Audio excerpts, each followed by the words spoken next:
Yo, Vaporman here. You know, the war on drugs is something that seemed to started with Ronald Reagan, but no, actually human beings have been battling with this war on drugs for millennia.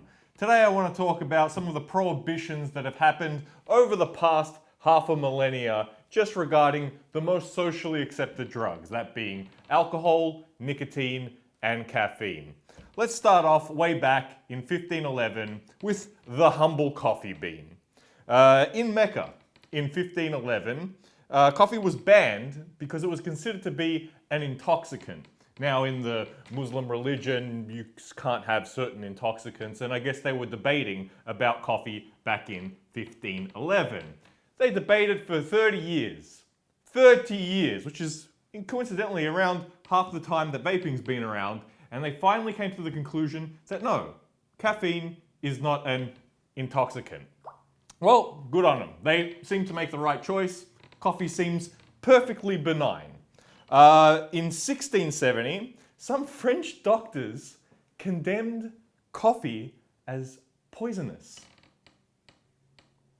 See any similarities between nicotine and caffeine, or coffee in this case? Those French doctors, yeah, they were pretty smart doctors. To say that nicotine is poisonous is actually true. In high enough concentrations, nicotine is in fact poisonous and harmful to health. But the same is true of caffeine.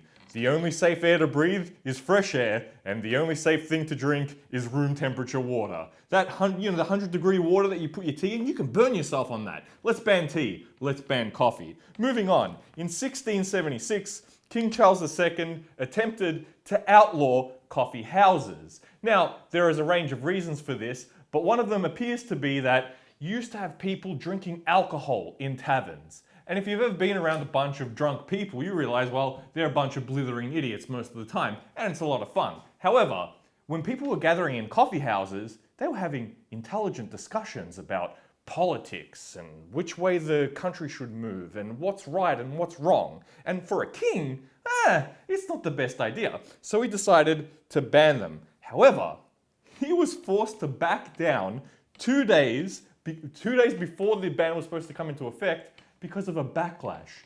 Are we seeing any parallels here? See, the funny thing about the future is nobody knows what the future will bring. But if you take a look at history, you can get a rough idea. And it's sort of the same song over and over again on repeat. Also, coincidentally, after this 1676 decision by Charles II, it was only 100 years later that the Declaration of Independence was signed in the United States. Good job, Charles. Yeah, good on ya.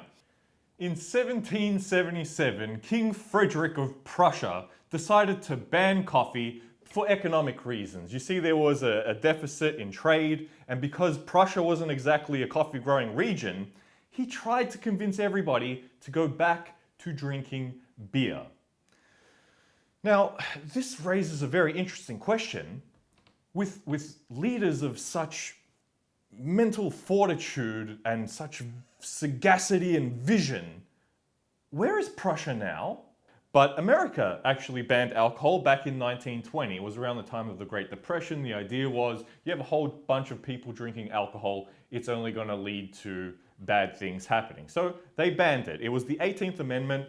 Alcohol was banned. And you know what? For a while, drinking rates went down, and health problems with drinking also went down initially, until, you start having a black market coming in who are selling substandard products. It's unregulated. There's no authority you can go to if somebody sold you a poisonous bottle of hooch. And the government actually started poisoning alcohol with ethanol to get people to stop drinking. And that actually caused over 10,000 deaths, and the crime rate rose 24% in between the period of 1920 and 1933, when the 18th Amendment got repealed by the 21st Amendment, and that's the only time in US history that an amendment has been repealed.